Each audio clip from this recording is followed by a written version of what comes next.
શિક્ષણમાં ટેકનોલોજીએ કઈ રીતે આખી દુનિયા બદલી નાખી છે એ જાણવા માટે તૈયાર છો? તો ચાલો આ વિશ્લેષણમાં આપણે ટીએટી જેવી સ્પર્ધાત્મક પરીક્ષાઓ માટે ટેકનોલોજીના જે પણ સાધનો અને ખ્યાલો છે એને એકદમ ઊંડાણથી સમજીએ, જેથી તૈયારી એકદમ પાક્કી થઈ જાય. ઓકે, તો આ છે આપણો આખો રોડમેપ. આપણે શરૂઆત કરીશું કે ભાઈ ટેકનોલોજીની જરૂર જ કેમ પડી. પછી સરકારના જે મુખ્ય ડિજિટલ પ્લેટફોર્મ્સ છે એને વિગતવાર સમજીશું. બીજી જે પહેલો છે એના પર એક નજર નાખીશું અને છેલ્લે એકદમ ફટાફટ પરીક્ષા માટેનું રિવિઝન કરી લઈશું. તો ચાલો સૌથી પહેલા અને મૂળભૂત સવાલથી જ શરૂઆત કરીએ. આજના ડિજિટલ સમયમાં શિક્ષણ માટે ટેકનોલોજી આટલી બધી જરૂરી કેમ બની ગઈ છે? શું કારણ છે એની પાછળ? જો, આ વાત ફક્ત નવા ગેજેટ્સ કે સાધનો વાપરવાની નથી. અસલી હેતુ તો શિક્ષણ સામેના જે મોટા પડકારો છે ને એને ઉકેલવાનો છે. ટેકનોલોજી એ પડકારોને કેવી રીતે પહોંચી વળે છે અને ભણતરને બધા માટે સરળ બનાવે છે, એ જ એનો સાચો હેતુ છે. ચાલો જોઈએ કેવી રીતે. તો આનો આખો સાર એ છે કે ટેકનોલોજી શિક્ષણમાં સમાનતા લાવવાનું કામ કરે છે. એ સારામાં સારું જ્ઞાન છેક છેલ્લામાં છેલ્લા માણસ સુધી પહોંચાડે છે અને સૌથી અગત્યનું, ભણતરને સીધું રોજગાર સાથે જોડે છે, જે આજના સમયની સૌથી મોટી જરૂરિયાત છે. ચાલો હવે આપણે એવા ભાગમાં જઈ રહ્યા છીએ જે પરીક્ષાની દૃષ્ટિએ ખૂબ જ મહત્વનો છે. આ સરકારી પ્લેટફોર્મ્સમાંથી સીધા સવાલો પૂછાતા હોય છે, એટલે અહીંયા ખાસ ધ્યાન આપજો. સૌથી પહેલું નામ છે MOOC. આ ફક્ત એક શોર્ટ ફોર્મ નથી, પણ એક આખી ક્રાંતિ છે. એનો મતલબ સમજો. મેસિવ એટલે કે લાખો લોકો માટે, અને ઓપન એટલે કે બધા માટે ખુલ્લું. બસ આ જ વિચાર પર આખી ઓનલાઈન એજ્યુકેશનની ઇમારત ઊભી છે. આનું પૂરું નામ તો ગોખી જ લેજો. MOOCના કોન્સેપ્ટ પરથી જ આપની ભારત સરકારે બનાવ્યું સ્વયં. આ ભારતનું પોતાનું સૌથી મોટું ઓનલાઈન લર્નિંગ પ્લેટફોર્મ છે. વિચારો, ધોરણ 9થી લઈને પોસ્ટ ગ્રેજ્યુએશન સુધીના હજારો કોર્સ, એ પણ બિલકુલ મફતમાં અહીંયા ઉપલબ્ધ છે. ઓકે, આ સ્લાઇડ પર ખાસ ફોકસ કરજો. સ્વયંનો આ જે 4 ભાગમાં વહેંચાયેલો અભિગમ છે ને, એ પરીક્ષામાં વારંવાર પૂછાય છે. આનાથી એ નક્કી થાય છે કે વિદ્યાર્થી ફક્ત વિડિયો જ ન જુએ, પણ સાથે સાથે વાંચે, પોતાની જાતને ટેસ્ટ કરે અને જો કોઈ શંકા હોય તો પૂછી પણ શકે. આ 4 સ્ટેપ્સ બરાબર યાદ રાખી લેજો. હવે આપણે વાત કરીએ દીક્ષાની. જો સ્વયં ઉચ્ચ શિક્ષણ પર વધારે ફોકસ કરતો હોય તો દીક્ષા ખાસ કરીને શાળાના બાળકો અને શિક્ષકો માટે બનાવવામાં આવ્યું છે. આનું પણ પૂરું નામ પરીક્ષા માટે મોસ્ટ ઇમ્પોર્ટન્ટ છે. એક રાષ્ટ્ર, એક ડિજિટલ પ્લેટફોર્મ. બસ આ એક વાક્ય દીક્ષાનો આખો હેતુ સમજાવી દે છે. આનો મતલબ એ જ છે કે આખા દેશના શિક્ષકો અને વિદ્યાર્થીઓને એક જ જગ્યાએથી સારી ગુણવત્તાવાળી શૈક્ષણિક સામગ્રી મળી રહે. એટલે જ તો એને રાષ્ટ્રીય શિક્ષક પોર્ટલ તરીકે પણ ઓળખવામાં આવે છે. આની ખાસિયતો તો જુઓ. પાઠ્યપુસ્તકમાં જે QR કોડ આપેલો હોય એને ખાલી સ્કેન કરો અને તરત જ એ પાઠને લગતો વિડિયો કે બીજી માહિતી ફોનમાં આવી જાય. આનાથી ભણતર કેટલું સરળ અને ઇન્ટરેક્ટિવ બની જાય છે. અને હા, NISHTH દ્વારા તો લાખો શિક્ષકોને ટ્રેનિંગ પણ અપાઈ રહી છે. આપણે ઓનલાઈન પ્લેટફોર્મ્સની વાત તો કરી, પણ એવા વિસ્તારોનું શું જો ઇન્ટરનેટની સારી સુવિધા જ નથી?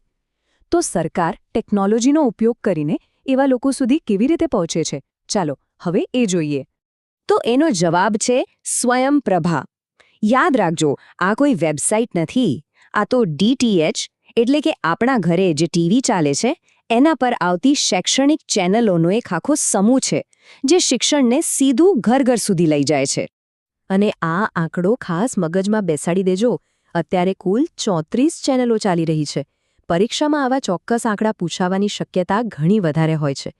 આની કામ કરવાની રીત એકદમ સરળ અને સ્ટુડન્ટ ફ્રેન્ડલી છે. દરરોજ નવું કન્ટેન્ટ આવે અને પછી આખો દિવસ એનું જ પુનરાવર્તન થાય. એનાથી ફાયદો એ કે વિદ્યાર્થી પોતાની સગવડ મુજબ ગમે ત્યારે કાર્યક્રમ જોઈ શકે અને અભ્યાસ કરી શકે. હવે આવે છે NPTEL. આ ખાસ કરીને એન્જિનિયરિંગ અને સાયન્સના સ્ટુડન્ટ્સ માટે તો એક વરદાન જેવું છે. દેશની જે ટોપની સંસ્થાઓ છે, IITs અને IISc, એમના પ્રોફેસરો દ્વારા તૈયાર કરાયેલા કોર્સિસ અહીંયા મળે છે. પાઠશાલાને એક રીતે NCERTની એક બહુ મોટી ડિજિટલ લાઇબ્રેરી જ સમજી લો.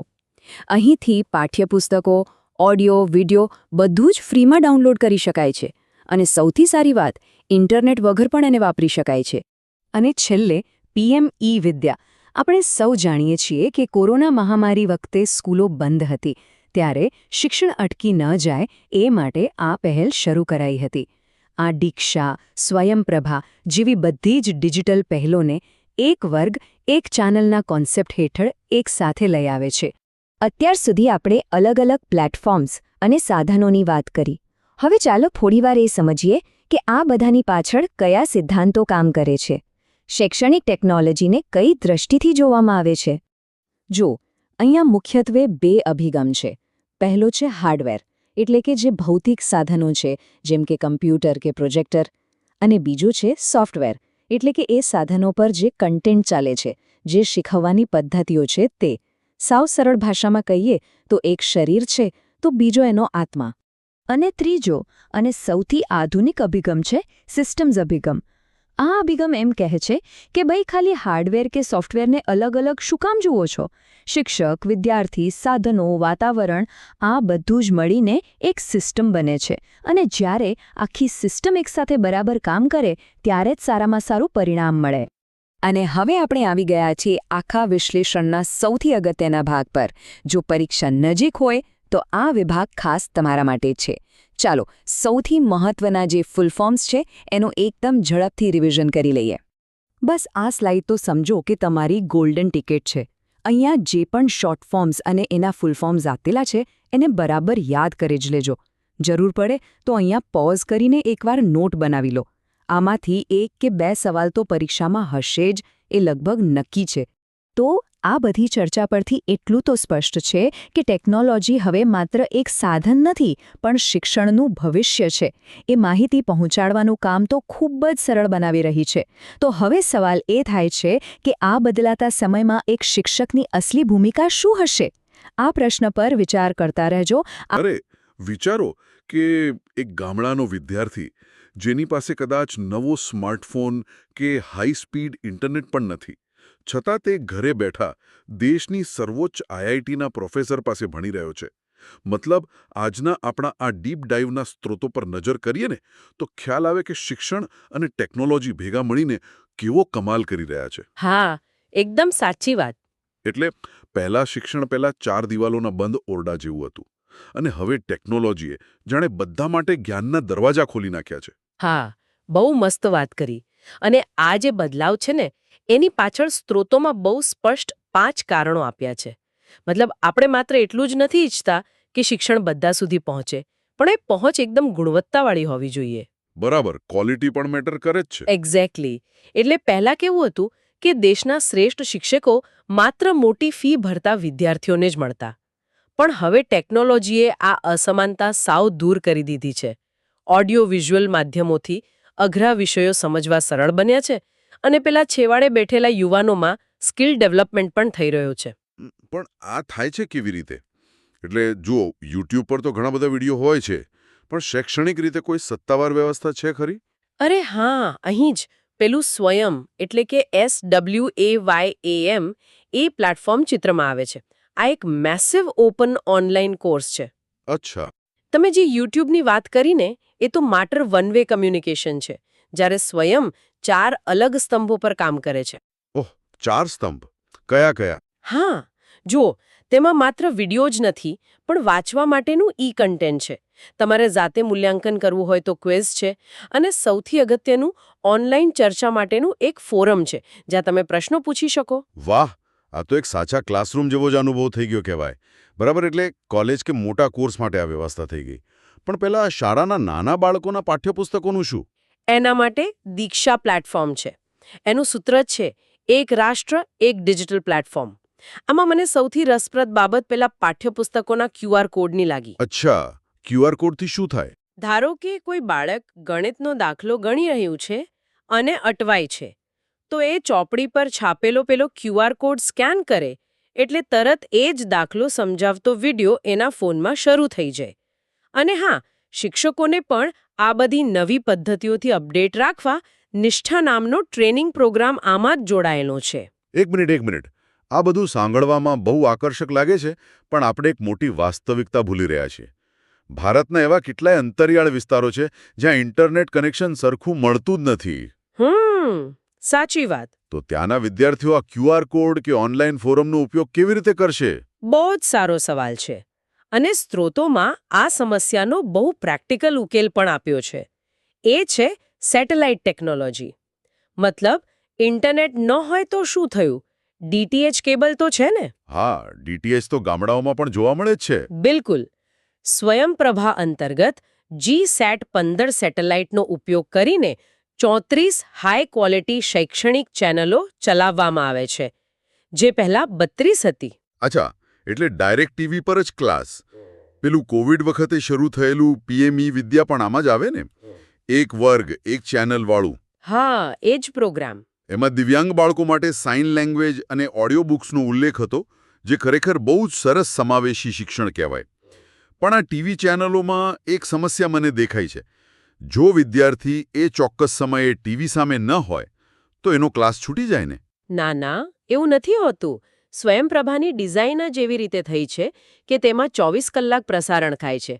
રોજ 4 કલાકનું નવું કન્ટેન્ટ આવે છે, પણ એ જ કન્ટેન્ટ દિવસમાં 5 વાર રિપીટ થાય છે. ઓહ, 5 વાર? હા. એ તો બહુ સરસ કહેવાય. હા, એટલે વિદ્યાર્થી સવારે ખેતરમાં કામ કરતો હોય કે બીજે ક્યાંય વ્યસ્ત હોય, તે પોતાની અનુકૂળતા મુજબ ગમે ત્યારે ટીવી ચાલુ કરીને ભણી શકે છે.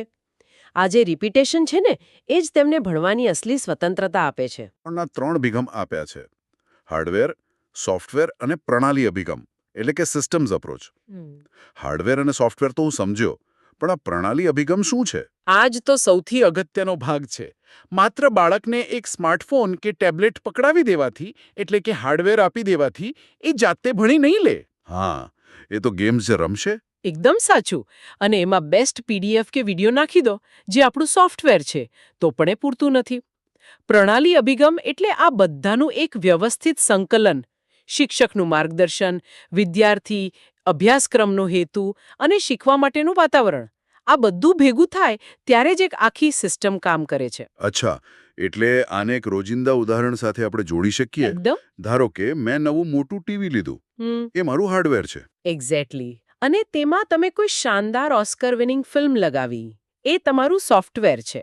બરાબર. પણ માત્ર ટીવી અને ફિલ્મથી મજા ન આવે. આજુબાજુ લાઇટિંગ ડીમ હોય, સરસ મજાની સાઉન્ડ સિસ્ટમ વાગતી હોય અને મિત્રો સાથે બેસીને જોવાવાળા હોય. એ આખો જે સિનેમાનો અનુભવ ઊભો થાય ને, એ આપણો પ્રણાલી અભિગમ છે. અરે વાહ, એકદમ સચોટ ઉદાહરણ. શિક્ષણ પણ આવો જ એક અનુભવ છે. ટેકનોલોજી એ માત્ર સાધન છે. તે ક્યારેય શિક્ષક કે સિસ્ટમનો વિકલ્પ ન બની શકે. તેણે ખરેખર તો શિક્ષકની ભૂમિકા બદલી છે. હા, શિક્ષક હવે માત્ર માહિતી આપનાર નથી રહ્યા. સાચી વાત. હવે શિક્ષક આ બધા ટેકનોલોજીના માધ્યમોનો ઉપયોગ કરીને વિદ્યાર્થીને ભવિષ્ય માટે તૈયાર કરનાર અને સાચી દિશા બતાવનાર એક માર્ગદર્શક બની ગયા છે. બહુ સાચી વાત કરી તમે. પણ આ આખી ચર્ચામાંથી એક બહુ જ ઊંડો પ્રશ્ન મારા મનમાં ઊભો થાય છે. જો પ્રણાલી અભિગમની જ વાત કરીએ અને જો ટેકનોલોજી દ્વારા દેશના ઉત્તમ પ્રોફેસરો અને ઉત્તમ કન્ટેન્ટ દરેકના ખિસ્સામાં મફતમાં આવી જ ગયું છે, તો ભવિષ્યમાં પેલી ઈંટોની બનેલી ભૌતિક શાળાની ખરેખર શી જરૂર રહેશે? હા, બહુ જ વિચારવા જેવો પ્રશ્ન છે આ. હા, મતલબ શું આપણે માત્ર સિલેબસ પૂરો કરવા જ શાળાએ જઈએ છીએ? કે પછી શાળાનું જે સામાજિક વાતાવરણ છે, પેલા મિત્રો સાથે બેસવું, રિસેસમાં રમવું, શિક્ષકનો ઠપકો કે શાબાશી મેળવવી, તેનું કોઈ એવું સામાજિક અને માનસિક મૂલ્ય છે જે કોઈ પણ સ્માર્ટ સ્ક્રીન ક્યારેય રિપ્લેસ નહીં કરી શકે? આવનારા સમયમાં શિક્ષણ અને ટેકનોલોજીનું આ સંતુલન કઈ તરફ જશે તે ખરેખર આપણે સૌએ વિચારવા જેવું છે.